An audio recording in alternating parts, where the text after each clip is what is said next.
నీరు లేని మొక్క ఎలా వాడిపోతుందో ప్రార్థన లేని జీవితాలు అలాగే వాడిపోతాయి.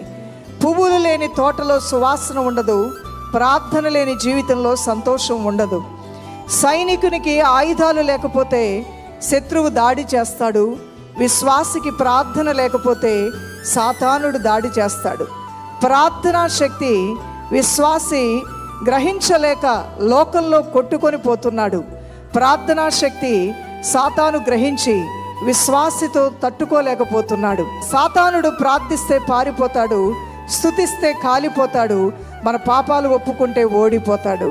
సంఘములో ప్రార్థన మాని పడుకున్నవారు కూలుతున్న గోడపై పడుకున్న వారితో సమానం. దేవుని రాజ్యం కట్టాలన్నా సాతాను రాజ్యం కూల్చాలన్నా ఒక ప్రార్థనే ఆయుధం. దేవుని నామానికి మహిమ కలుగును గాక.